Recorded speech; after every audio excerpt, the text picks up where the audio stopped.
If you need a sign that times are changing, the zMAX Cars Tour presented by Sound Gear, look no further than just behind me. The brainchild of Carson Elledge and Keely Dubinsky, who are so instrumental in making the series go day by day, week by week, thought, you know what, let's add a little bit to drive introduction. So we now have a tunnel with lights and smoke, and in just a few moments, all of the stars of the zMAX Cars Tour presented by Sound Gear are going to walk out to a thunderous crowd that has packed this place since noon this day. When they opened up the gates, there was a line all the way back to the road just to get in to see so many stars. Now, the big one, Dale Earnhardt Jr. is racing for the first time in 2024 in the Cars Tour. He's here. Isabella Robusto makes her return to Cars Tour competition for the first time of the year. And the defending race winner, Brendan Butterbean Queen, is starting on pole again, all across one of the oldest surfaces in this series and one of the most abrasive tracks on tires. We will see some tire saving, but we have a new tire for this year. You remember back in December, Hoosier Tire announced that they revamped their whole short track line, and the ST2 tire would be the code of choice for the zMAX Cars Tour presented by Sound Gear this year. It is a little bit harder compound. The drivers generally think that we may have to race a little bit more. You might not tire save as much, and you may have to save track position. But again, the real answers to the questions that we have, we're only going to find out in the 125 laps of the National Dodge Chrysler Jeep Ram 125. Trayton Lapcevich is making his first start in the zMAX Cars Tour here at South Boston Speedway, but it's not the first time he's come to a new track over the course of the season with Chad Bryant Racing. So Trayton, what's been your approach during practice yesterday and today to try and learn South Boston? The Leisure Time Reynolds Chevrolet that will start at the front of the field in tonight's late model stock car race at South Boston. And Ryan, you almost won Ace. You did win Florence. This car has been faster in the last few weeks. What's changed with you and the team over the course of the past few races to allow you all to find this speed?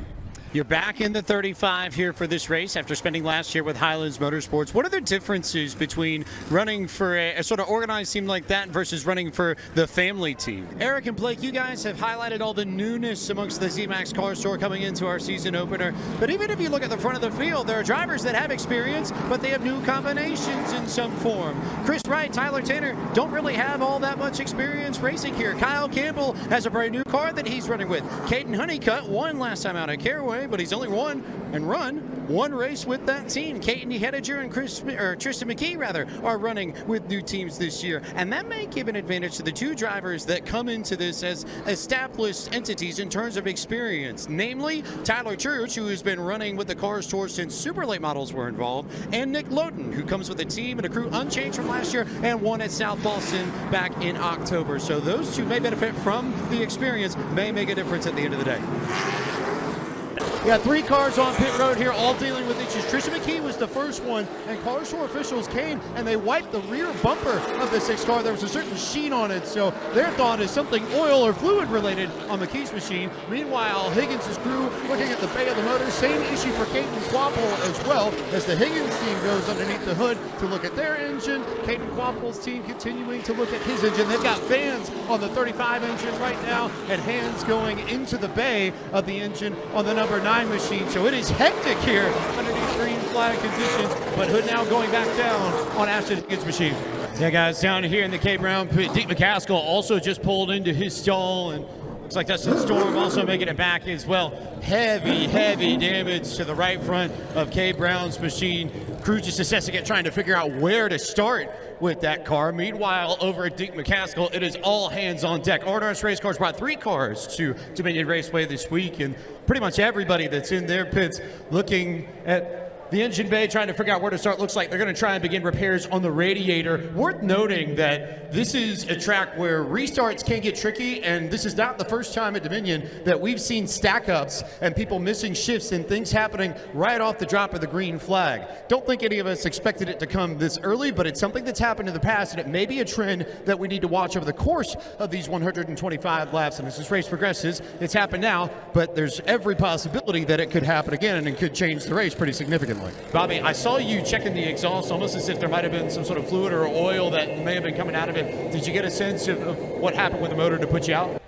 Seems like a lot has changed in your life since you were last in Cookout Victory Lane back at Ace in May. You've made plenty of starts in the NASCAR Xfinity Series. You've seen how they race at the national level. Coming back to the Cars Tour and coming back to Cookout Victory Lane, with that experience, what kind of appreciation do you have for the racing that you find in this series? Runner-up tonight at South Boston Speedway. And Trayton, when we spoke earlier this afternoon, you told me that you tried to make the most of the track time that you had to learn how to get around South Boston. What did you learn in that track time that allowed you to post up such a strong performance tonight?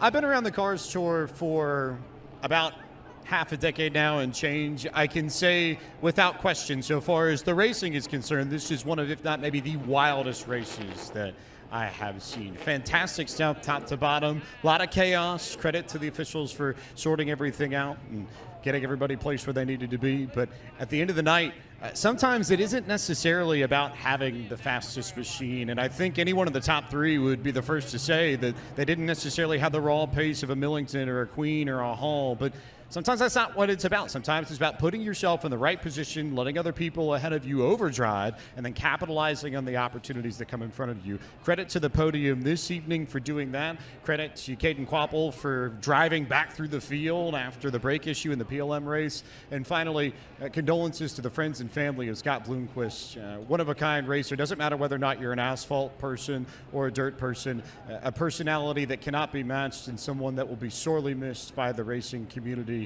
throughout the United States and elsewhere. A great tragedy to see one of the leading lights of dirt racing gone from us.